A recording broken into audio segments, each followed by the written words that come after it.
Sejam bem-vindos a mais um episódio do Lifecast. Que alegria ter você aqui comigo nesse período para mais um momento onde juntos nós vamos estar crescendo, adquirindo conhecimento e mantendo o propósito desse podcast, que é levar a vida para a área que ainda não floresceu em alguma área, seja financeira, espiritual, ministerial, empresarial, independente da área. Nosso dever aqui é levar conhecimento para você. E eu tenho certeza que esse episódio, se você anotar, aliás, eu quero dar uma sugestão para você, pegue papel e caneta, anote todo o conteúdo que o nosso convidado de hoje vai estar entregando para você, toda a experiência dele, que eu tenho certeza que vai contribuir para o seu crescimento. Mas antes de eu chamar o convidado, eu quero te lembrar, se inscreva no canal, curte o vídeo, pega esse link e compartilha com o máximo de pessoas que você puder, no grupo da família, com os seus amigos, para que eles também tenham acesso a esse conteúdo e, consequentemente, tenham a sua mentalidade transformada. Gente, e no episódio de hoje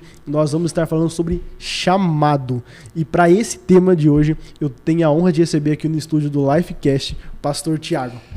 Meu amigão Matheus, obrigado pelo convite. Que honra e que privilégio é poder compartilhar um pouquinho sobre o chamado, sobre a palavra de Deus. Já te disse aqui nos bastidores, né? Eu amo podcast. Eu acho que a gente consegue trazer, né, vida na vida. Já é o tema, o nome do podcast, né? Vida.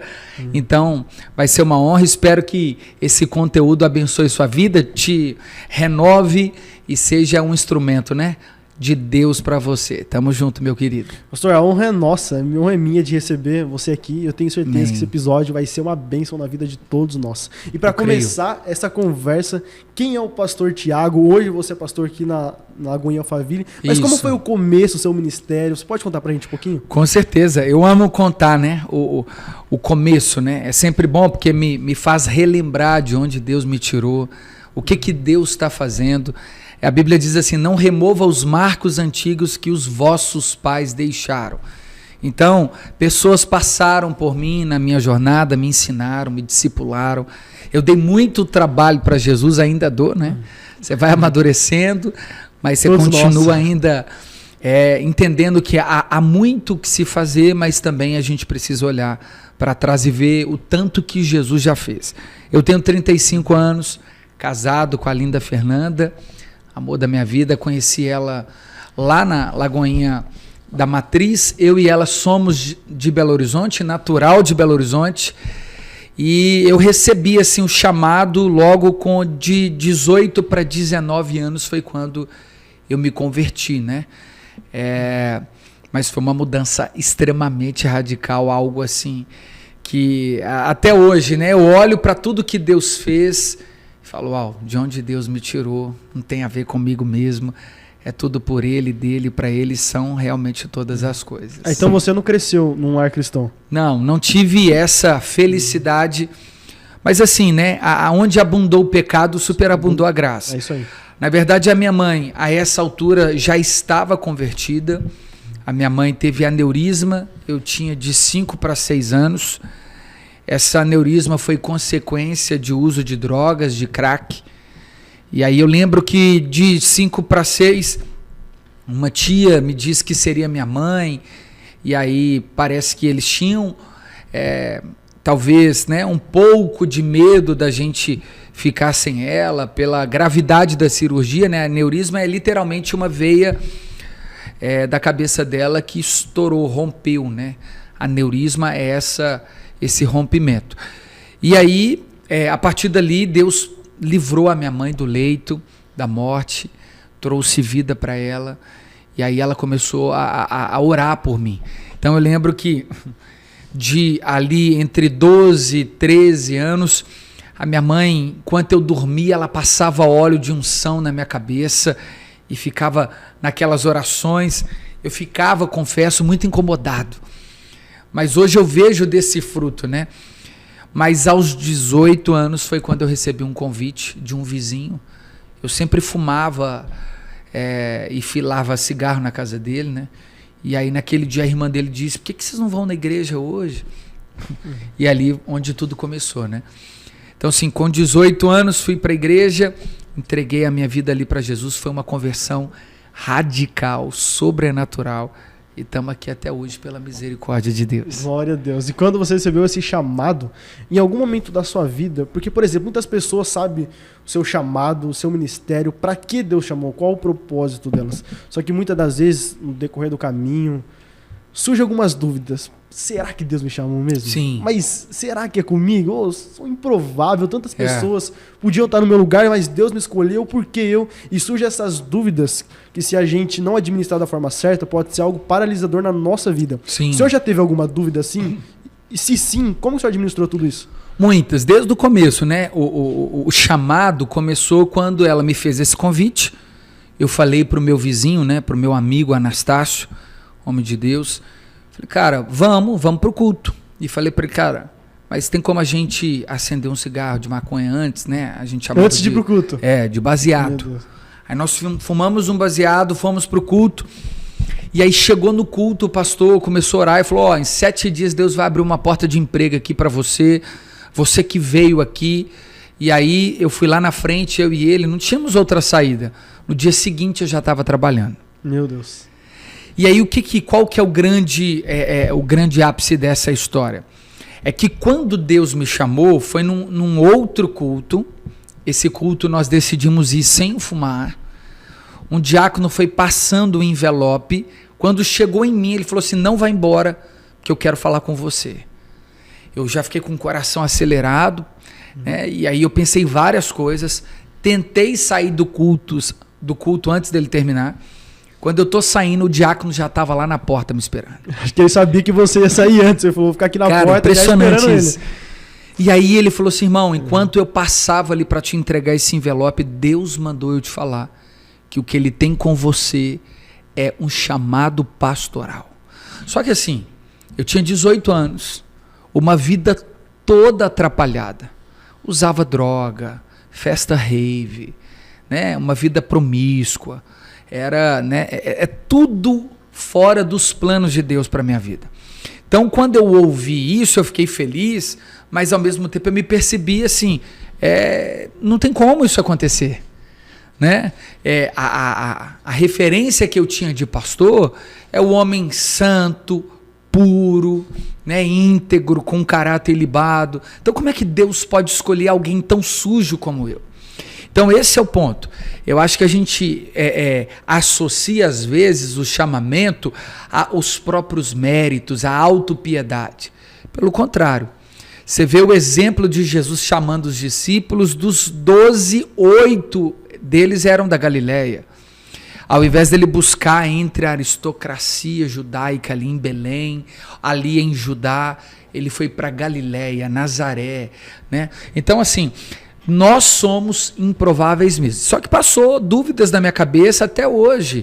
Eu vejo o que Deus está fazendo e ainda, assim, Deus, será que é eu mesmo? Será que eu mereço isso? E aí a resposta é sempre não, eu não mereço, por isso que é graça. Eu não fiz por merecer, por isso que eu glorifico mais. A Bíblia diz que a quem muito foi perdoado, muito mais será dado graça. Então, tudo que eu vejo em Deus, onde Deus tem me levado, portas que Ele tem me permitido entrar, né, livros, acesso a tudo que Ele tem me dado. Então, assim, graça, mas isso não anula o percurso de crises. Né? Eu acho que um homem, uma mulher de Deus, ele tem que entender que a crise ela tem um lado bom. A dúvida também nos aponta o caminho que nós devemos trilhar da confiança. Como assim, pastor? Pedro foi chamado para andar sobre as águas. Ele expressou coragem, sim, mas ao mesmo tempo falou assim, Pedro, vem. Então, em algum momento, a coragem impulsionou Pedro a andar sobre as águas. Mas quando ele percebeu que ele estava afundando, né, aquilo ali é a dúvida de Pedro tentando tomar o coração dele. Mas ele continuou. Então, mesmo com dúvida, ele foi. Eu acho que o ministério tem que ser associado a isso. Nós precisamos andar sobre as águas. Mesmo que em algum momento a gente comece a duvidar. Então, quando sou chamado para dar aula, eu duvido da minha capacidade, mas o Espírito Santo me lembra que é Ele quem me capacita. Quando eu vou escrever um livro, ele me lembra que é ele que capacita. Quando eu vou pregar, ele me lembra que é ele que capacita. Quando eu estou diante de uma multidão ou de poucas pessoas, ele me lembra que é ele que me capacita. Então, é a obra dele dentro de nós. Então, o tempo todo, eu estou na certeza, mas ao mesmo tempo, quando eu tento olhar para mim, aí eu vejo o quão pequeno sou, igual a Isaías, né, capítulo 6. Quando eu vi o Senhor em um alto e sublime trono, eu vi que toda a glória enchia o ambiente. Eu vi também serafins que voavam com 2 asas, cobriam o rosto, com 2 os pés, e com 2 voavam. Então eu disse: ai de mim, Senhor, que sou homem de lábios impuros e habito no meio de um povo de impuros lábios. E o texto continua dizendo: então veio um anjo e trouxe uma tenaz, né? E colocou sobre a minha boca e me purificou. Então eu disse: eu estou aqui, Senhor, eis-me aqui. Então, o chamado é isso, você reconhecer a insuficiência e ao mesmo tempo a suficiência de Cristo. Muito bom. Gente, isso aqui é só o começo desse podcast. É só o começo dessa conversa. Por isso que no começo eu já falei pra você, pegue papel e caneta, que eu tenho certeza que vai mudar a sua forma de pensar. Não importa, hoje você tá com dúvida ou com medo, isso não pode ser um ponto paralisador, mas ser um ponto de partida na sua vida. Apesar do medo, apesar das inseguranças, apesar das dúvidas, eu não vou ficar parado, mas eu vou me movimentar sobre as águas, sobre a palavra de Deus, porque se ele falou, a palavra dele mesmo garante. Uau, e você falando sobre isso também, eu lembrei sobre a casa do oleiro, porque talvez você... Jeremias. Isso. Jeremias 18, né? Isso. Você naquele cenário, talvez hoje, você não se via como pastor. Jamais. Só que interessante é que Deus, ele nunca se referiu ao barro como barro. Ele sempre chamava o barro de vaso. Porque as pessoas talvez olhavam de fora e viam só barro. Mas Deus já via lá na frente. Aí foi que eu entendi que Deus não nos trata por aquilo que nós somos, mas sim por aquilo que nós vamos nos tornar. E é exatamente isso na história. A teologia chama isso de um Deus atemporal. O que é isso? É o Deus que está além do tempo. Ele não está dentro da gaiola do Cronos, que é passado, presente e futuro, estações, primavera, outono, verão, inverno, não. Deus não está dentro desse tempo. Então esse tempo para nós é impossível de voltarmos no ontem e acelerarmos para amanhã. A gente só vive o presente. Então o presente de agora, que a gente começou, já é passado. E isso que eu acabei de falar já é passado, e aí eu já estou caminhando para o futuro. O que eu quero dizer? É que ao mesmo tempo, quando Deus está nos vendo, é interessante que de fato isso não pode ser um clichê mesmo. Né? Quando a gente vê os pregadores, Deus não está te vendo como você está, igual você disse, Deus está te vendo o que Ele está fazendo, já escrevendo toda a sua história no livro da vida. Isso é bíblico, Salmo 139. Os seus ossos não haviam sido entretecidos. Você ainda estava no ventre materno, mas o Senhor já havia escrito todos os seus dias no livro da vida. Ele já te conhecia ainda quando éramos uniformes, sem forma alguma. Antes que uma palavra já saísse da nossa boca, Ele já conhece tudo. Então, quando Deus olhou para mim, Ele olhou pela obra do Filho. O Filho dele, Cristo Jesus, sendo direcionada a mim. E o que essa obra me garantiu? Fluir no ministério. Primeiro, receber perdão e a minha reconciliação com Ele.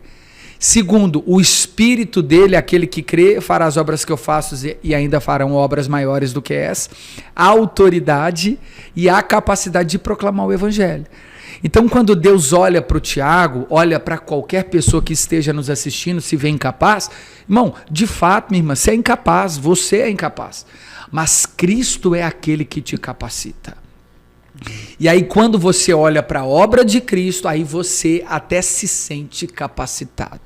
A alegria do Senhor, essa força que não vem de dentro, ela vem do alto. Então, Ele olhou para mim, já por aquilo que Ele já tem desenhado desde a eternidade. Se o Cordeiro já foi morto antes da fundação dos tempos, a obra dele também já estava sendo concluída em mim antes mesmo de eu nascer.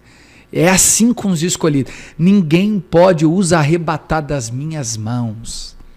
Agindo Deus, quem impedirá? Então, o tempo todo que eu tento ver minha fragilidade, eu preciso reconhecer que eu não vivo por aquilo que eu sinto, por aquilo que eu vejo, mas por aquilo que eu creio. Então é um Deus que faz agora, Ele fez no passado, Ele vai continuar fazendo amanhã. Nossa, muito bom. Eu posso não estar vendo, mas já está acontecendo. Amém. É por isso que está escrito, né? Você, quando falou exatamente sobre isso que Jesus fala. Sem mim nada podeis fazer. Porque sem ele a gente não pode fazer nada. Tudo é pela graça. Talvez você fala, mas eu sou improvável.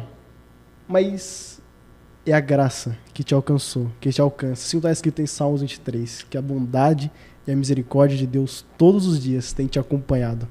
E o grande, acho que é um problema nosso, Mateus, é que às vezes as pessoas se acovardam em esconder atrás dessa deficiência, dessa limitação.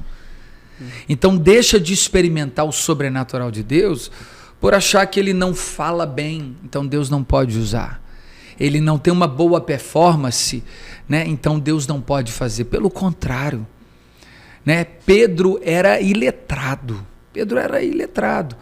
Tá certo que das cartas petrinas, bem menores que as cartas paulinas, mas Pedro foi o homem que viveu milagres extraordinários com Jesus, né? De forma impetuosa, pastoreou a igreja de Jerusalém. Ele mesmo pediu para Nero não crucificar como Cristo Jesus, mas de cabeça para baixo. Pedro foi aquele que teve a capacidade e ousadia de andar sobre as águas. A sombra de Pedro curava, foi liberto da prisão em Atos. Então, sim, capítulo 5, o que a gente precisa entender? Deus faz na vida de quem Ele quiser. E Deus ama gente pequena para confundir gente grande. Deus pega os que não são para confundir os que são, os pequenos dos monturos e os fazem assentar entre príncipes e poderosos, os últimos torna primeiro. Deus é especialista em trabalhar na vida dos improváveis. Especialista. Eu não tenho dificuldade com Deus ter rejeitado Esaú. A minha complexidade é entender por que Deus amou Jacó. Trapaceador, enganador, mentiroso, entendeu? A gente precisa olhar Deus a partir dessa ótica. É sobrenatural o que ele fez na vida de Jacó. É sobrenatural o que ele fez na vida de homens que estavam à deriva da vida, né? Chamou Abraão, o texto diz que Abraão vivia em Ur dos Caldeus, povo pagão, e Deus fez com ele uma aliança. O próprio Moisés, a quem Deus revelou o decálogo, né, as 10 palavras ou os 10 mandamentos, Moisés é um homem de fala dura, né, feriu a rocha, matou um egípcio, entende? Ao longo do percurso das histórias, nós vemos e Deus não permitiu com que as escrituras escondesse a limitação humana, sobretudo revelou que Deus os usou de maneira sobrenatural. O homem chamado de segundo o coração de Deus foi Davi, que matou a mulher de Betseba, matou o marido de Betseba, cometeu adultério, fragilizou, dividiu o reino. Então, assim, a gente precisa entender que tudo tem a ver com Jesus, não tem a ver comigo. Eu só, né, quando Jesus deu a grande comissão para os discípulos, ele disse assim, vão de 2 em 2, não levem 2 capas, 2 alforjes, não leve dinheiro, e quando voltar me perguntem se faltou alguma coisa. Uau, isso é surreal. Não falta. Porque quando Deus chama, Ele capacita. Quando Deus mostra, Ele provê. Quando Deus levanta, Ele sustenta. Entende? Sim. Então, é isso que eu vivo. É um maná diário. Então, o chamado não é se ver para o chamado. É o contrário. O chamado é olhar para Ele e falar, Deus, obrigado por ter me escolhido. Eis-me aqui. E hoje nós estamos falando agora sobre eu sei o meu chamado e as dificuldades que eu enfrento para executá-lo. Sim. Agora, por exemplo, eu não sei qual é o meu chamado. Porque talvez tem pessoas que estão assistindo, Mateus, tá? Eu não sei qual é o meu propósito. Eu não sei qual é o meu chamado. Para que eu fui escolhido? O que o Senhor direciona essas pessoas que não sabem qual o seu chamado ainda? O chamado está conectado muito também a 3 etapas sobre a salvação. O que eu estou tentando dizer? A Bíblia diz que para um salvo saber que ele é salvo, acontece 3 coisas nele e a partir dali. A primeira é um testemunho interior. Romanos 8. O Espírito Paráclito, com E maiúsculo, Espírito Santo, testifica ao espírito humano, com E minúsculo, que nós somos filhos de Deus. Então, um testemunho. Então, o salvo, ele dentro dele, é gerado uma convicção de salvação. Lembrando, mais uma vez, eu não mereço, mas ele me salvou. Não é olhar assim, eu sou salvo porque eu sou bom, sou filho de crente, conheço o louvor, ou eu sou salvo porque eu faço alguma coisa. Não. É entender que nós não fazemos nada e é um presente a salvação. É pela graça, mediante a fé, isso não vem de vós, é dom de Deus. É Efésios 2:8. Ok? Então a primeira estação da salvação, testemunho interior. Segunda estação, a palavra.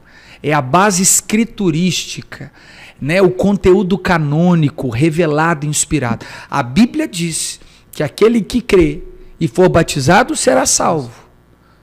A Bíblia diz que quando cremos em Cristo Jesus, confessamos com a boca e com o coração cremos. Então somos salvos. Então a Bíblia diz que somos salvos. Amém? Amém. O qual clamamos, o Espírito do Pai está sobre nós, o qual clamamos também agora Abba Pai, Paizinho, né? Essa é uma das narrativas de Jesus que escandalizou a tradição judaica. Ter chamado Deus, né, Yahweh, o YHWH de Pai. Porque se ele diz que Deus é Pai, ele está se colocando coigual a Deus, porque é só o Messias que pode chamar Deus de Pai, e ele o chamou. Mas eles rejeitaram. E a terceira etapa é como nós revelamos isso através dos frutos. Eu não sou salvo pelas boas obras, mas sou salvo para as boas obras. Então, um salvo, ele revela fruto de arrependimento, metanoia, metamorfose na mente, mudança de postura, abandono do pecado, desespero por santidade, né? Uma mudança de rota completa. Isso acontece também semelhante ao chamado. Então, quando que o chamado acontece? Normalmente, quando nós percebemos algo dentro de nós que nos revolta, ou que causa dentro de nós muita empatia. Porque às vezes a gente só associa chamado a Efésios 4, que está ali os principais ministérios, apostólico, mestre, pastores, profetas e evangelistas. Não, eu não tenho nenhum desses, eu não sou chamado. Ou de 1 Coríntios 12. Tem gente que até desconhece os que estão ali. Socorro, ministério de ser generoso, é a pessoa que Deus chamou só para sustentar financeiramente a obra. Está lá uma galeria de ministérios que eles são por trás dos bastidores. Cura, fé, exortação. Só que chamado também é para uma vida, o que chamamos de secular, que não poderíamos dividir entre santo e profano, porque Jesus não nos ensinou a isso. Ele falou para a gente não se contaminar com o mundo, fugir da aparência do mal. Mas assim como ele entrou na casa de fariseus, sentou com prostitutas, pregou o evangelho na casa de Zaqueu, nós precisamos fazer. Então o que eu estou querendo dizer, Mateus? Às vezes o cara é médico e ele não trata isso como um chamado. Às vezes ele é um professor, ele não entende que aquilo é um chamado. 1 Coríntios diz, quer comais, bebais, façais qualquer coisa, fazei tudo para a glória de Deus. Então, quando eu sou um fotógrafo, quando eu sou um designer, quando eu sou um motorista de aplicativo, aquele momento eu estou cumprindo o meu chamado, ok? Cumprindo o meu chamado local. Mas pode acontecer, no meio disso, eu descobri um chamado dentro dos principais também. E aí eu preciso entender que eu sou um agente o tempo todo do chamado onde eu estou. Então, dando aula, eu estou manifestando a glória de Deus, mas ao mesmo tempo também eu posso apontar um caminho para Cristo. Eu estou ali dirigindo no aplicativo, eu posso ser um instrumento dele ali na vida dessas pessoas, entende? Independente do ambiente aonde eu estou, é o que você falou. O problema não é você estar na Babilônia, é se dobrar para a Babilônia. Isso, ou trazer ela para dentro do seu coração. Sim. O problema não é Deus né? tirar a gente de lá. O problema é tirar ela de dentro da gente, onde a gente está. Então, o chamado, eu vejo muito desespero das pessoas para saber qual o principal propósito do homem. Existe uma pergunta feita na Basílica de Londres, chamado Catecismo de Westminster. Ele foi escrito para ensinar as crianças sobre o movimento relativista da época. Eles estavam, o advento da revolução, da morte da igreja e da ascendência da filosofia, começou a relativizar a verdade escriturística. E aí eles fizeram um catecismo para ensinar as crianças. 147 perguntas, se eu não me engano.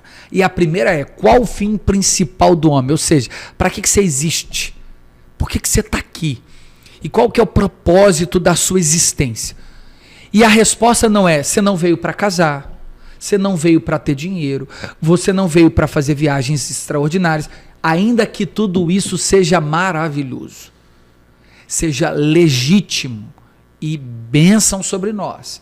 Mas o principal, o fim principal do homem, o que revela, o que traz como consequência a sua existência? A resposta é, o principal fim do homem é glorificar a Deus e gozá-lo para sempre. O que é isso? Cara, eu estou aqui diante de um podcast onde você está exercendo o seu chamado. Então você está glorificando a Deus. Mas tem um cara ali atrás daquela câmera que não aparece e ele está glorificando a Deus através da habilidade dele. Então é isso, ok?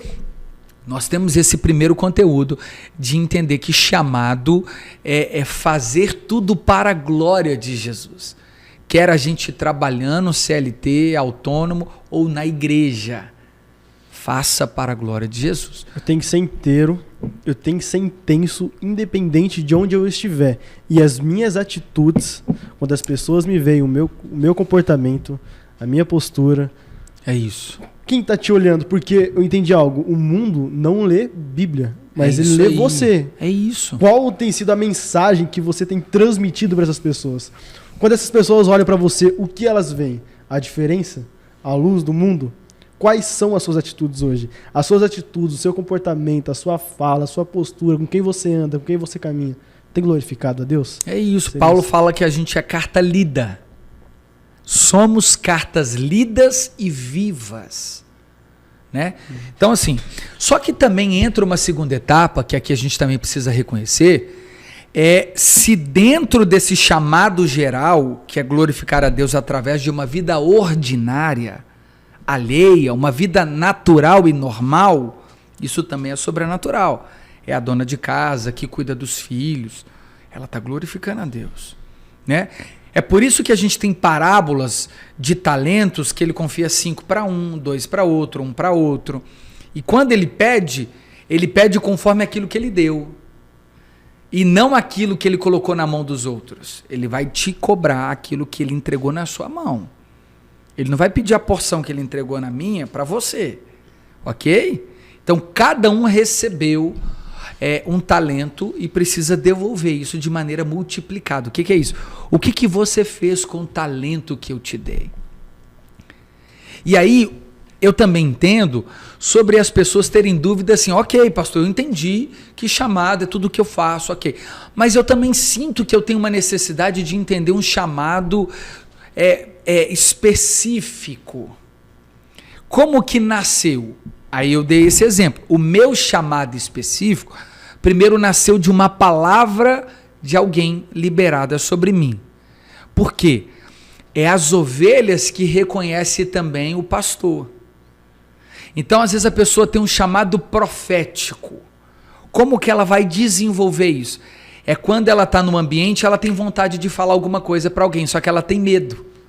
Irmão, faça isso, entregue. Mesmo com medo, é desenvolver. Por quê? O medo neutraliza a pessoa de começar a exercer o chamado. Aí ela fica, não sei se Deus me chamou para pregar, mas nunca prega. Não sei se Deus me chamou para profetizar, mas nunca profetiza. Como é que você vai ter certeza? Porque assim, não é responsabilidade aquilo se cumprir do profeta. É responsabilidade do profeta entregar. Isso é responsabilidade. Você falando sobre isso, eu lembrei de Ezequiel 37. Não. Quando Deus mandava Perfeito. Ezequiel falar, Ezequiel, poderão viver esses ossos? E só um entre parênteses aqui, a resposta de Ezequiel, olha que resposta, sabedoria. Deus, tu o sabes. Por quê? Ele estava dizendo, na minha ótica não tem como. Isso. Mas para o Senhor tem. É então ele fala, isso. tu profetiza vida, nervo, carne, espírito. E estava escrito assim, ó, e Ezequiel profetizava como Deus ordenava. Uau. Então, ou seja, profetizar é o quê? Profetizar a palavra. Esperar Deus mandar e é o que você falou, ter responsabilidade de entregar. A responsabilidade de fazer cumprir é de Deus, não mais do profeta. Isso. E aí a gente acha que o nosso dom, ele tem que ter uma resposta imediata à ação dele. Cara, eu sou pastor e aí ele está pastoreando alguém, discipulando alguém. Aí ele acha que todo mundo que sair do gabinete de atendimento sai dali arrependido. Nem sempre. E nem por isso ele deixa de ser pastor. O pregador acha que todo mundo vai entregar a vida para Jesus ao final. Nem sempre. Jeremias pregou 40 anos e ninguém se converteu, por isso que ele chorava. Entende? Então o chamado nem sempre está relacionado ao resultado, mas o cumprimento dele sim. Nós somos chamados para obedecer, para cumprir o que Jesus disse para João Batista. Eu não vim revogar, eu vim cumprir. É necessário. Então, e normalmente, quando você vai descobrindo o seu chamado específico, o cara gosta de cuidar de pessoas, ele gosta de dar ouvido às pessoas. Perceba, já existe uma predisposição anterior. Então, ele é alguém que fala muito. Provavelmente, Deus está levantando esse cara para ser evangelista. Ele gosta de falar, de comunicar. Às vezes ele tem algo mais introspectivo, é aquela pessoa mais tímida, mas é mais observadora, mais crítica. Provavelmente é um mestre, né? Ele lê minuciosamente, ele é mais curioso, ele quer saber fundamentos. Então a habilidade denuncia o chamado? Exatamente. É um apontamento para ele. Mas ao mesmo tempo não é para a gente confiar só nela. Ok? Por quê? Porque a habilidade ela pode apontar, mas ela não é suficiente. Porque tem gente que tem habilidade, mas é preguiçoso. Ou desconfia do que Deus pode fazer. E aí acaba que ela não floresce porque ela tem medo. Ela tem medo de fluir, do que as pessoas vão pensar. E Deus detesta covarde. Deus detesta pessoas que confiam em si próprio. Então, às vezes, Deus acaba usando gente que nem tem tanta habilidade, mas tem disposição, do que muita gente que tem habilidade, mas não tem coragem de ir. Então, o chamado, eu estou dizendo de duas etapas. Normalmente, o chamado está conectado a algum inconformismo, ou o desejo de ser resposta. Olha que legal. Uma vez lendo o livro de Atos capítulo 6, eu trabalhava com social na igreja. E aí aquele texto de Atos 6, em que os helenistas, que eram os judeus de fala helênica, procuravam os discípulos para falar que as suas viúvas estavam sendo esquecidas. Então o que acontece em Jerusalém? Você tem dois tipos de judaísmo. O judaísmo que é o pedigree, né? o judaísmo nativo, sem mistura, por isso que ele é chamado de judeu maciço, ortodoxo, e você tem a mistura do judeu com uma outra raça, que eles são chamados em grande parte de samaritanos, ou o judeu helênico. O que é um judeu helênico? É um judeu que se aculturou com os gregos. Ao invés dele falar hebraico, ele acaba falando grego. A cultura dele é balizada pela cultura grega, filosófica, enfim. E aí, esses judeus, eles eram excluídos em grande parte até do culto, da ordem do culto. Lembra daquela passagem de sinagoga de Satanás? Quando você vai estudar o que é sinagoga de Satanás, não é uma casa onde Satanás está, não. Sinagoga de Satanás era um cantinho dentro do templo que era reservado para os judeus helênicos. Então os judeus nativos tratavam o judeu helênico como o sinagoga de Satanás, ou seja, ali é onde está aquele povo misturado. povo endiabrado, né? Os demônios. Olha só, o mesmo povo, por causa de uma cultura. E aí esses judeus, está lá em Atos capítulo 6, procuraram os judeus, que eram os discípulos, Pedro, Tiago, dentre outros, e falaram, as nossas mulheres estão sendo esquecidas.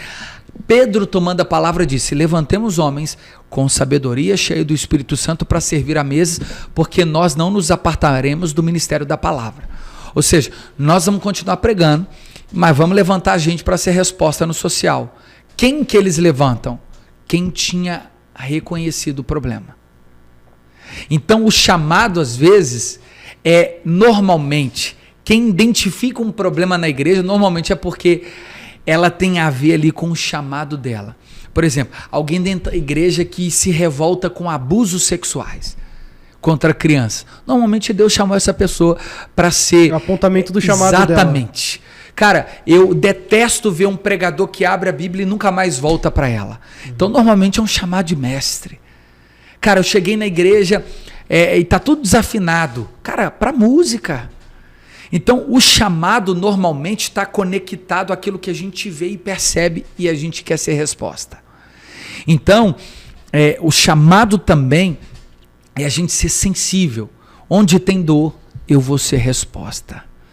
Onde tem tristeza, eu quero ser alegria ali para alguém. Eu quero ser resposta para alguém.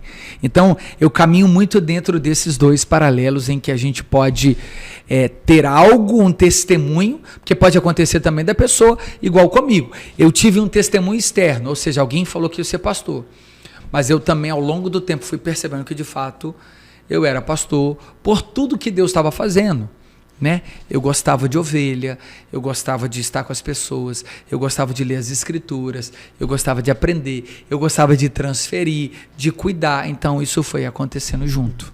E algo que o senhor pontuou foi muito interessante, que para cumprir o chamado é necessário ter ousadia e coragem. Eu lembrei lá de Atos 3, né, quando Pedro e João subiam juntos ao templo para orar. Aí o interessante é que tinha um rapaz junto ao templo, um coxo. Aí ele fala, levanta e anda. Ou seja, você vê a ousadia de Pedro, de falar isso. Levanta e anda para um rapaz que nunca andou na vida. Exatamente. Mas por que isso foi gerado? Primeiro, porque ele viu o seu mestre fazer isso. Sim, exato. E segundo, o Espírito que está sobre Jesus está sobre a gente. Ele disse que a gente faria essas obras. Então eu vou. Então, o que a gente precisa fazer? O que Jesus fez. Jesus orou pelos cegos e Deus o curou. Por isso que ele orava, Pai, eu em seu nome, né? A gente precisa se apropriar das escrituras, mas também do poder que emana dela. Então a gente tem que ir fazer. Se vai acontecer, é Deus. Sim. Né? É Deus. A gente precisa entender que os discípulos perguntaram, Senhor, esse homem ali enfermo, quem que pecou, o pai e a mãe? Ele falou assim, nenhum nem outro. Mas isso sucedeu para que Deus fosse glorificado. Então tem hora que naquele momento você deu uma palavra de visão e ela não se cumpriu ali na hora. Mas para que isso aconteceu? Para Deus ser glorificado. Entende? Sim. A gente não pode esconder atrás do resultado através da falta dele. Nós somos chamados para ir e não para colecionar troféu. Então, é esse o caminho do chamado, né? Sim. E eu quero conversar com você agora um pouquinho, por exemplo, quando Deus chama Abraão, Deus fala, sai de sua terra, da tua parentela e vai. Vai pra onde? Só não vai, não. Só vai que no caminho eu vou te mostrar. É isso. É a mesma coisa você colocar no GPS o ponto de partida onde você tá, mas não colocar onde você quer destino. Chegar. O destino é Deus. Só que aí é confiança em Deus. É pleno. Isso. Só que muitas das vezes para cumprir uma promessa, para cumprir uma palavra que Deus liberou sobre nós, é necessário isso. É necessário confiança de sair onde nós estamos. Dar um passo. Para ir aonde Deus nos direcionou para que nós possamos cumprir aquilo que Ele prometeu naquela terra, naquele ambiente.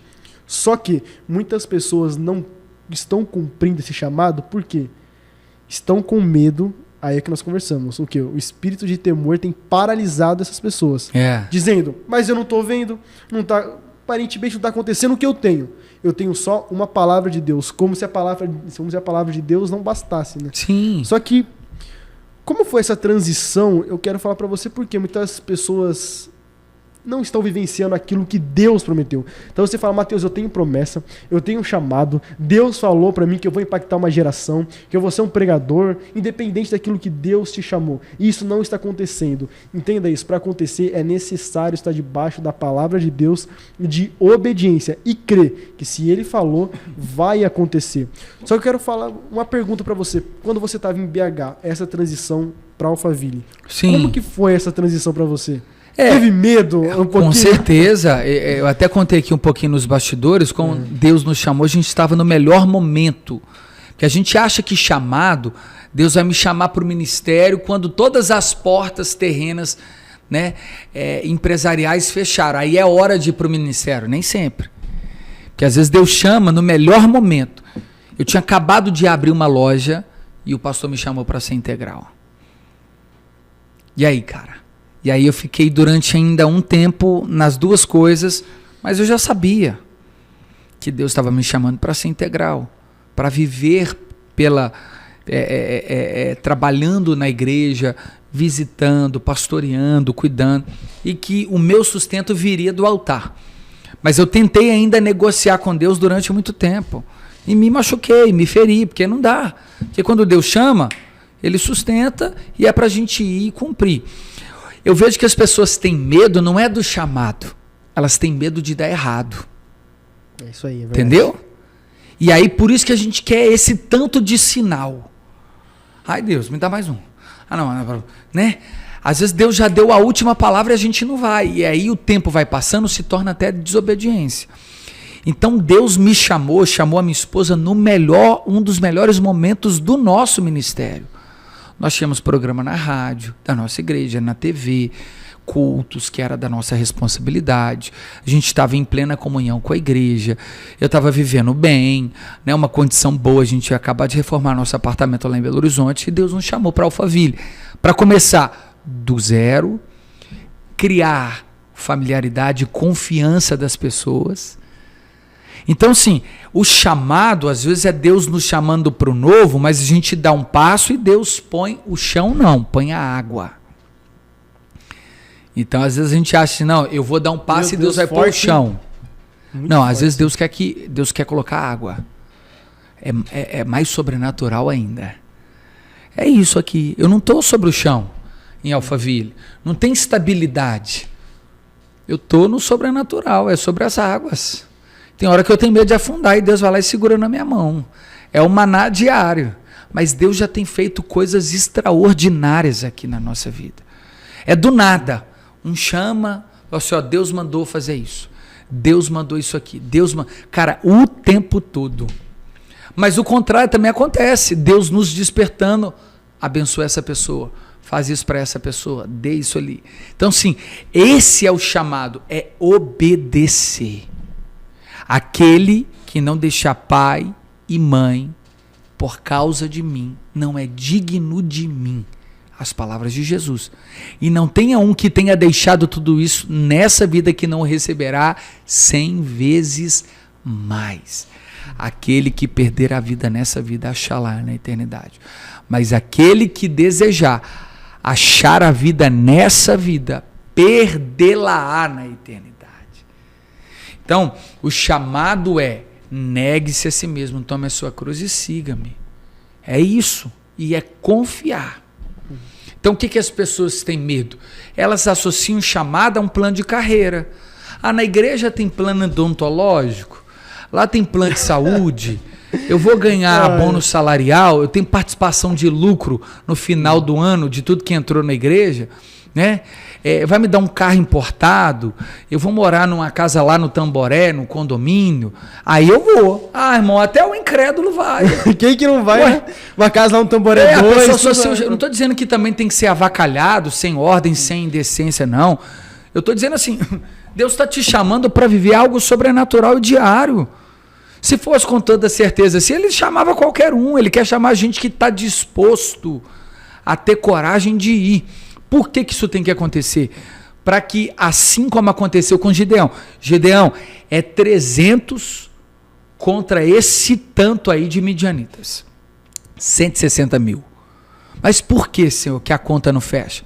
Para você entender que foi eu. Porque se fechar, você vai achar que é na força do seu braço. Pela lógica, não tem como. E Deus não trabalha com lógica. Isso aí. Ainda que a razão tenha o seu lugar também em fé.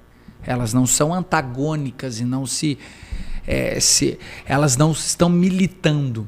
Porque a fé também é imbuída de racionalidade.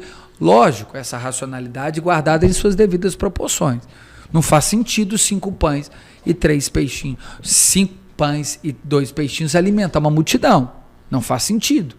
A lógica de Pitágoras era: isso só vai alimentar 5 pessoas, no máximo 8, com tudo que tem aí. Mas na mão de Jesus, ele atravessou a lei de Pitágoras e multiplicou, a ponto de sobrar 12 cestos cheios. Então, eu vejo as pessoas assim, não é com dúvida do chamado, não, é com medo. É diferente. Medo de dar errado. Que elas querem provar para alguém. Elas têm medo de fracassar. Elas têm medo de serem chacotas. Sabe? Se der errado, o que vão falar de mim? Vai ter o que vão pensar de mim? Então, às vezes isso esconde orgulho. Poxa, cara, Deus pediu para eu sair de um emprego top que eu ganhava tantos mil, e aí vamos chamar de louco. Então ela tá com medo aventureiro, do status dela ser questionado. Então, na verdade, não é não saber o chamado, não. É orgulho, medo. Entendeu? Sim. E Deus não tem prazer nisso. Por isso que, olha o chamado dos discípulos. Ele olhou para Pedro pescando e falou assim: segue-me. Imediatamente Pedro deixou as redes, seguiu Jesus. E não falou assim: Pedro, é o seguinte, eu vou te chamar, você vai andar comigo 3 anos. Vai ter um momento que você vai me negar, mas também vai ter um momento que você vai andar sobre as águas. Em algum momento também você vai ser morto, decapitado, mas fica tranquilo, isso vai dar tudo certo. Não falou isso. Mas Pedro está lá na galeria dos anciões que estarão em um lugar diferente. Eles morreram por causa de Cristo. A mim não foi só dado, nas palavras de Pedro, o poder da pregação, mas também de morrer por ele. E Pedro morreu no ano 64 também. Então, assim, a gente precisa entender que chamado é uma aventura, mas quem garante o percurso é Cristo.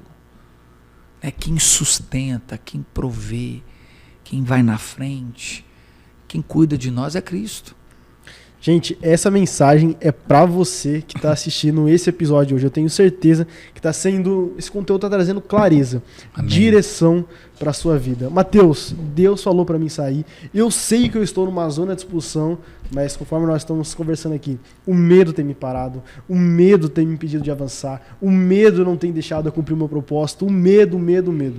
Mas entenda, ou você tem medo, ou você tem fé. Ou você decide caminhar sobre a palavra de Deus, ou então você vai ficar paralisado sem cumprir aquilo que Ele te prometeu, aquilo que Ele te designou. Então hoje, não tenha medo, porque muitas pessoas, não são todas, mas algumas dizem assim, como o pastor Tiago falou, você vai sair daqui, vai acontecer isso, aí depois você vai para cá e vira à esquerda. Aí não, você vira à direita, depois à esquerda, você vai reto. Não, mas é no caminho, como foi com Abraão.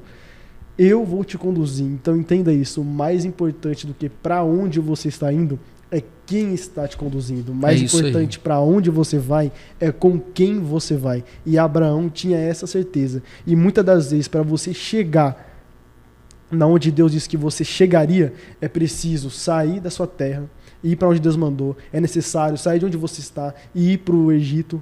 José teve que sair, Abraão teve que sair, Jonas teve que ir. Então, ou seja, se movimente sobre a palavra de Deus, que pode ter certeza que vai acontecer e Ele não vai te envergonhar. Eu queria fazer uma pergunta para você agora. Qual a diferença sobre chamado e propósito? Porque muitas pessoas falam: Mateus, eu descobri meu propósito, mas não sei qual é o meu chamado. É a mesma coisa? Se não, quais são as diferenças? Mas antes de você responder, eu quero agradecer aos patrocinadores desse podcast. A Larezo, que é um restaurante aqui de Barueri.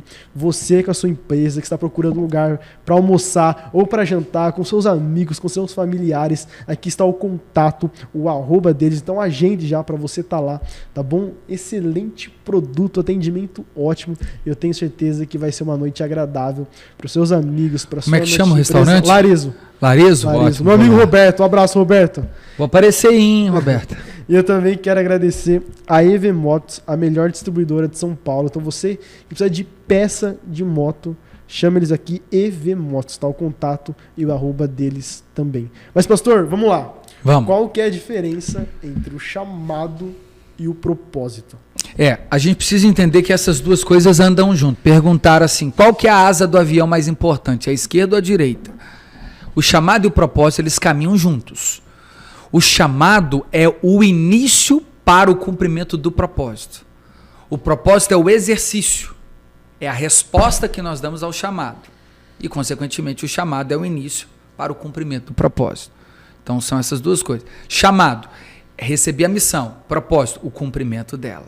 Missão dada é missão cumprida. Isso é o propósito. Ok? Jesus me chamou para o pastoreio. E agora, qual que é o meu propósito? Pastorear. Atender pessoas, pregar o evangelho, celebrar casamento, consolar os que choram. Então, esse é o cumprimento do propósito do meu chamado pastoral. Ok? Acho que ficou claro, sim, mais ou menos? Ficou claro, sim. É isso. Uma coisa legal que a gente também precisa, assim, é sempre, né? Tentar desmistificar um sofisma, uma inverdade. É que chamado e propósito tem a ver com sucesso. Eu sei que é ruim tocar nisso, porque assim, sucesso é a palavra de ordem, né? Quem que não quer ter sucesso? Só que sucesso para Deus é diferente. Por exemplo, o chamado de Davi para ser rei da nação de Israel. Quando Samuel, que era um grande homem de Deus, viu os filhos, né, de Jessé, ele imaginou com os olhos que quem tinha cara de sucesso para ser rei seria ungido. E aí Deus falou assim, Samuel, eu não vejo como o homem vê, eu vejo o coração. Então sucesso não tem a ver com as mãos, tem a ver com o coração. Então o pior fracasso é ter sucesso naquilo que Deus não aprova. Esse é o pior fracasso. E aí o que eu entendo? Se a gente medir sucesso, os dois grandes homens que eu considero nas Escrituras falharam, Jesus e Paulo. Porque eles terminaram a jornada sem sucesso algum aos olhos naturais. Um esticado no madeiro, envergonhado, cruz na coroa de espinho, deram vinagre para ele beber, zombaram dele, colocaram uma capa real, zombando porque ele disse que era rei, e ele foi morto no madeiro. Que sucesso é esse? Onde que tem sucesso nisso? Aos olhos naturais. Isaías profetizou sobre esse dia. Olhávamos e não vemos formosura alguma nele. Mas ele verdadeiramente foi ferido pelas nossas transgressões, traspassados por nossas iniquidades. Mas o castigo que nos traz a paz estava sobre ele, e por suas pisaduras nós fomos sarados. Sucesso, ele venceu a morte. Jesus lavou pé dos discípulos, vergonha. Jesus entrou em Jerusalém ao invés de um cavalo branco, ou que pertencia à força bélica romana, ele entrou num jumento, né? Foi incubado em uma manjedoura. Tá certo que não tinha vaga nos hotéis, mas assim, e esse sucesso de Jesus? Aí vem Paulo, olha o sucesso de Paulo. Já desceu por um cesto em Damasco, assim que saiu da tradição judaica, foi picado em Malta, chamado de tagarela em Atenas, sofreu naufrágio, foi chicoteado mais de 3 vezes, preso 3 vezes Cesareia, Roma, também foi preso em Filipos 4 vezes, melhor dizendo. Foi duvidado em Corinto. Que sucesso é esse de Paulo? Foi morto, decapitado e pediu capa porque estava com frio, em uma masmorra, e disse assim, combati o bom combate, encerrei a carreira e guardei a fé. Hoje a coroa da justiça me está reservada para aquele glorioso dia. Esse é sucesso. Então, assim, a gente não está preparado para essa conversa, não. Porque best-seller que vende hoje é 7 passos para o primeiro milhão. como adquirir a primeira Ferrari. E nós estamos num ambiente, numa frequência que se fala muito de sucesso medido por aí. Eu também não estou aqui pregando a teologia franciscana, que todo homem abençoado é pobre, todo homem abençoado é não ter nada. Não é nada disso. Eu estou dizendo que chamado e propósito nem sempre terá sucesso humano. Nem sempre. Porque normalmente os profetas não eram bem aceitos no meio do seu povo. Isaías foi cerrado ao meio, andou com as nádegas de fora. Entende que sucesso que Isaías teve? O profeta que mais profetizou sobre Jesus. Nós temos um profeta que Deus chamou ele para se casar com uma prostituta. Será que nós estamos prontos para isso? Encarnar a profecia. Então, assim, eu tenho medo desse evangeliquez que mede sucesso com recursos materiais, com evidência, com status. Nem sempre é assim. Então, o que me pega? É gente com medo de ir para o chamado, com medo de fracassar, mas às vezes cumpriu o propósito. Às vezes se tornou como uma semente de um mártir. Entende? Sim. Paulo, quando viu ainda Saulo, né, a mesma pessoa, não teve nome mudado não, porque Saulo quer dizer Saul em hebraico e Paulo pequeno em grego, né? Mas olha só, o que alimentou a fúria de Paulo e levou ele para o propósito? Quando ele viu Estevão morto. Olha o sucesso do ministério de Estevão. Eu não disse que em Atos capítulo 6 eles levantaram 7 homens? Um deles era Estevão. Estevão exerceu o ministério, no primeiro dia foi apedrejado. Que sucesso é esse? O sucesso que as escrituras relatam dizendo, o único lugar que a gente vai ver Deus levantando do trono é quando Deus levanta para receber o primeiro mártir da igreja, chamado Estevão. Isso é sucesso. Sucesso não é ter o nome no hall da fama, mas ele escrito no livro da vida. Meu Deus, forte. Isso é sucesso.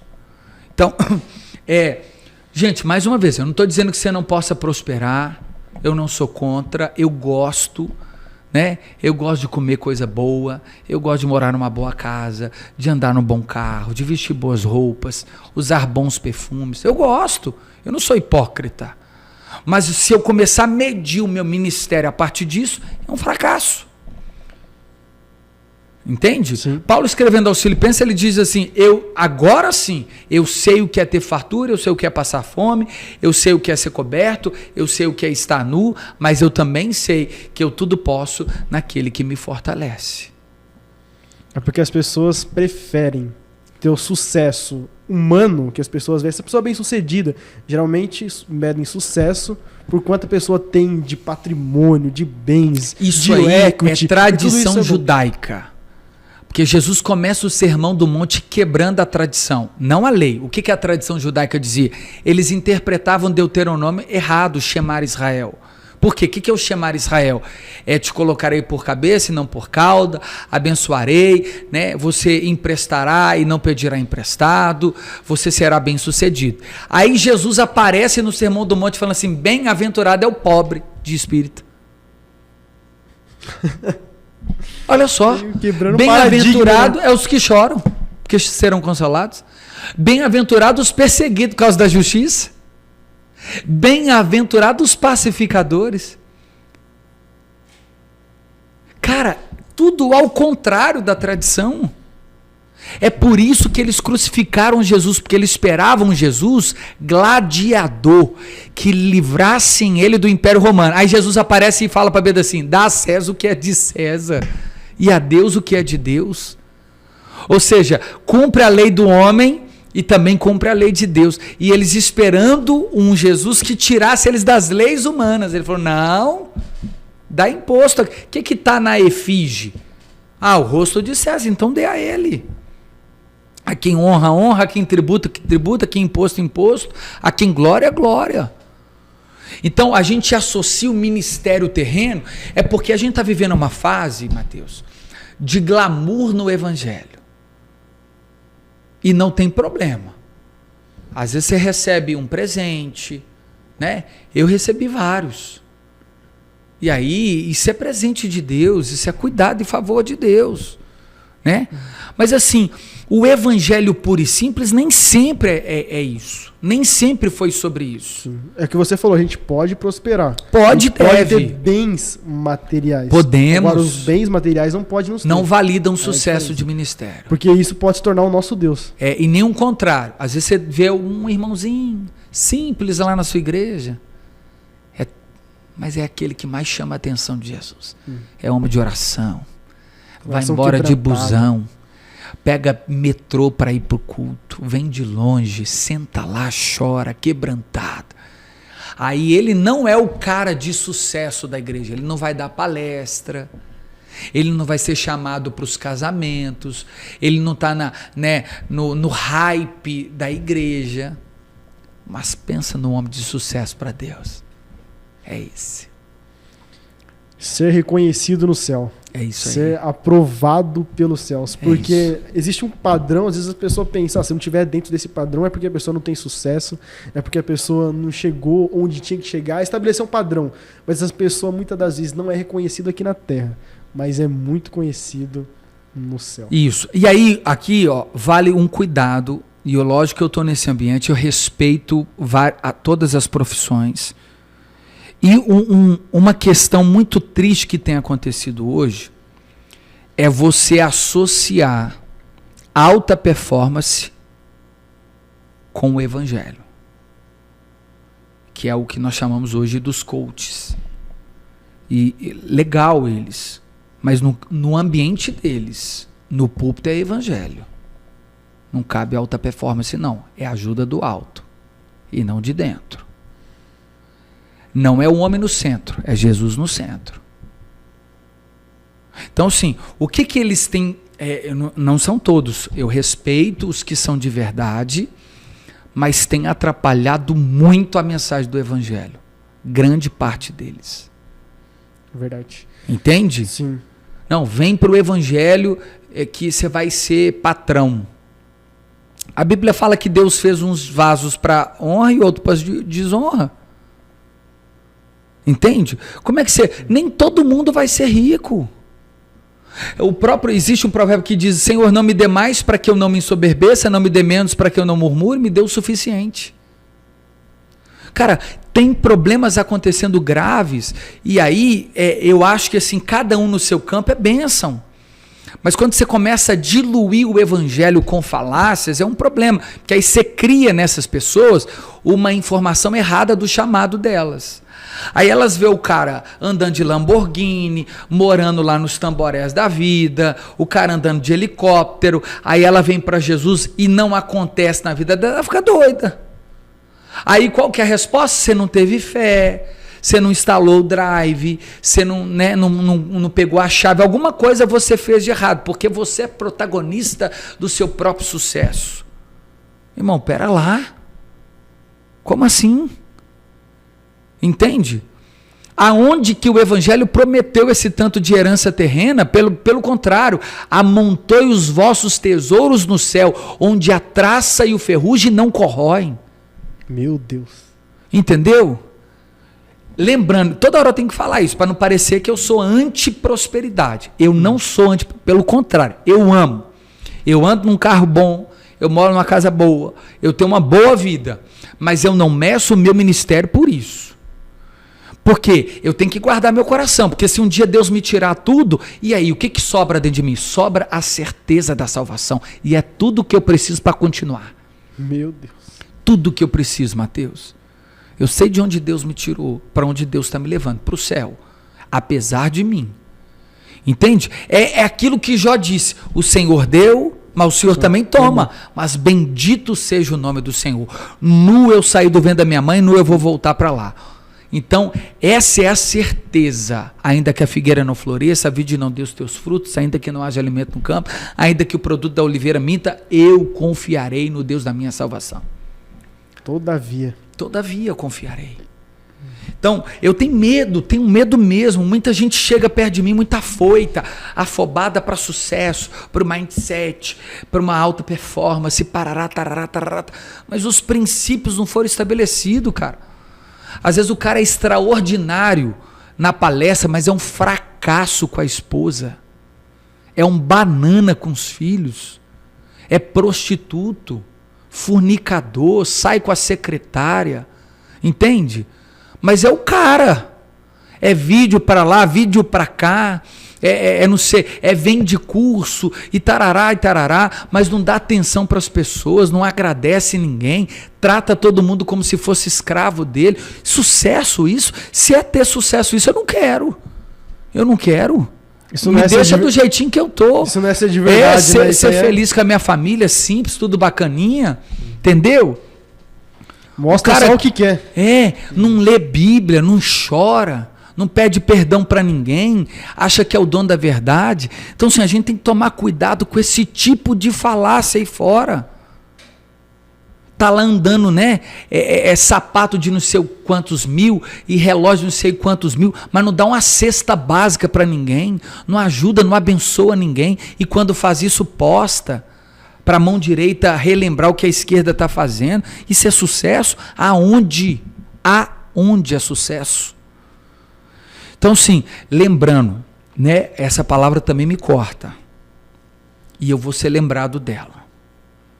Para que eu não seja o pior dos hipócritas. Então, se um dia você me vê prosperando, me lembra disso. Prosperar não é pecado. Salomão foi um dos homens mais ricos que a terra teve. Mas o coração dele não estava no dinheiro. Prova disso, ele só foi sábio porque quando ele teve a oportunidade de pedir dinheiro e longevidade de vida, ele pediu sabedoria. Aí Deus disse, agora eu me agradei. Por isso que eu te farei um homem rico. Então, eu acho que nessa frequência que a gente está e nesse ambiente aqui de Alphaville, a gente tem que guardar o coração para Mamon não tomar o nosso coração. Às vezes a pessoa vem querendo cumprir chamado, mas daqui a pouco ela já está fazendo pitch de venda embaixo. Tem problema? Não. Né? Tem problema? Não. Mas qual que é a motivação? Qual que é a intenção do coração? Isso, por trás. É isso que Deus está vendo. Porque tem gente fazendo pitch de venda e está com a motivação certa. Eu Sim. também não acho problema a pessoa vender um curso, ela tem uma habilidade, é Deus usando ela, compra quem quer também, não? Claro, eu acho que também tem mérito dela, atrás da câmera, ela preparou, tem um bom conteúdo, ela está entregando alguma coisa. Eu não tenho problema com isso, o meu problema é com a motivação. A motivação por trás, qual que é? É ser rico em nome do evangelho? É ter status? É pouco. Você pode até ter, mas você está vivendo de migalha. Porque ser rico é sentar na mesa da bodas e desfrutar do banquete para sempre. Se não me engano, acho que foi o Nicolas Ferreira que falou. Homem de verdade é uma pessoa assim que você vê, uma pessoa de sucesso, é aquela pessoa que pode sentar na ceia e tomar ceia em paz. Acho que foi a fala dele, cara, consciência. Leve, tranquila, você não passou em cima de ninguém, você não está enganando ninguém, você não está usurpando as escrituras, você não é falso com a verdade. É isso. Pegar a verdade, conhecereis a verdade e ela que vai libertar. E você falando sobre intenção do coração, motivação, a palavra penetra até de da alma e do espírito, de juntas e medulas, que ela é apta para discernir as intenções do coração, a motivação dele. Hebreus 4. Pastor, para a gente caminhar para o final desse episódio, antes disso, o senhor também logo no começo falou sobre livros. Isso, tenho 2 livros. Isso, compartilha com a gente. Escrevi o primeiro chamado Teologia do Evangelismo. Lá eu falo que nós precisamos evangelizar os evangélicos. Já começa assim. Forte, hein? Já começa com tudo. A gente tem uma tendência de achar que conhece o evangelho. E aí eu trago dados, o quão analfabeto das escrituras nós somos. Mas eu também não estou denunciando, não. Eu apresento saídas no livro. Né? Eu faço a denúncia, mas também apresento a saída. Eu acho que a gente tem que denunciar e construir, né? Senão vira só uma narrativa. Então esse foi meu primeiro livro escrito. Agora a segunda edição, mais de 1.000 cópias já vendidas. Agora sai a segunda edição, mais 1.000 cópias, se Deus quiser vai ser vendido também em nome de Jesus. Com certeza. E eu estou lançando o meu segundo livro, que é Os 7 Pecados Capitais. Nasceu de uma série de mensagens que eu gravei. E ali eu conto dos pecados capitais que a Igreja Católica Apostólica Romana trata como pecados de cabeça, soberba, luxúria, glutonaria. que a gente denuncia muito pecado de imoralidade sexual, adultério, né? Os cristãos protestantes. Mas o crente gosta de falar que ele não bebe, mas come. E aí eu trato o problema disso lá. Comer desesperadamente. Glutonaria, pecado. Eu trato do pecado da preguiça. O crente que não trabalha, não gosta de um servicinho, né? Aí Paulo fala para os Tessalonicenses assim, quem não trabalha também não coma. Então eu trago vários princípios nesse sentido, soberba, mentira, sobre o pecado da vaidade, que é a luxúria, né? O cristão que ele passa do ponto, né? Esse é o livro que vai lançar. Vai lançar agora. Tem cristão aí andando, né? Mais apertado do que Fusca, né? Com mais de 10 pessoas. A calça quase não tá entrando mais dentro dele, né? E aí, assim, eu trato muito disso lá, né? Muito metrosexual, até demais. Então, é um pecado. E pra mulher também. Não vai na igreja, assim, não arrumar o cabelo e tal. Então, tipo assim, passa do ponto. Eu tô falando de excessos. Lembrando, não estou falando que é problema, eu ando arrumado, gosto, minha calça é apertada, não muito, mas é apertada, para eu não ser hipócrita. O que eu trato no livro? Excessos. Tudo que é excesso é um problema. Ok? Vaidade é pecado? Não. Em excesso é. Né? Não é porque a gente é crente que a gente tem que andar também desgrenhado, não, né? Parecendo um maluco, né? Um doido varrido aí, né? O cara não se preocupa, não está nem com a saúde. Tessalonicenses 5:23, apresentei o vosso corpo, mente, corpo, alma e espírito de forma irrepreensível ao Senhor. Então eu falo muito disso. O cristão precisa fazer atividade física, cuidar das emoções. Então eu trato pecados que normalmente a gente não fala deles. Perfeito. E aí eu escrevi um livro. Esse livro ficou bacana, eu pretendo lançar aqui em Alphaville, lançar aqui nesse podcast também, né? Já estou fazendo aqui o convite. Vambora, marcar outro. E quem sabe a gente já não sorteia os 2 livros aqui. Fechado. Né? Durante o podcast, vou deixar aí com vocês. E é isso, quero agradecer aí o convite, o carinho. Espero que tenha sido bênção na sua vida. Eu resumiria aqui prosperidade bíblica e bênção, o coração nele. E se Deus está te chamando, só vai.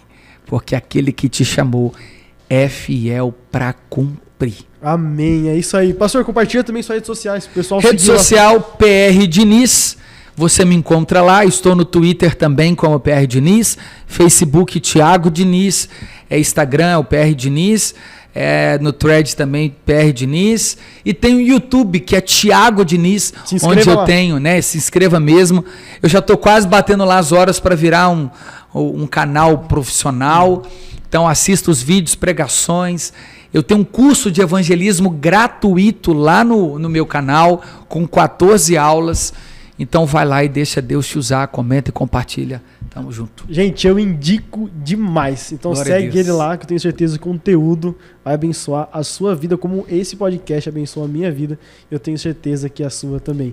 Eu ia falar aqui, pastor, pode dar um conselho, mas foram tantos conselhos aqui durante o episódio. Pastor, só gratidão. Obrigadão, Matheusão. Valeu. Gente, tamo esse junto. Foi mais um episódio do Lifecast. Eu tenho certeza que essa mensagem, que esse conteúdo contribuiu para o seu crescimento. Amém. Então você precisa pegar esse link, compartilhar com os seus amigos, com pessoas que têm um chamado, só que você olha, parece que algo está paralisando. Esse conteúdo pode resolver o que a pessoa está enfrentando. Então compartilha com seus amigos, familiares, com quem você puder, tá bom? Se inscreva no canal, curte o vídeo, nos siga no Instagram, @LifecastOficial, para você ficar por dentro de todo o conteúdo. Esse é mais um episódio do Lifecast e Deus te abençoe.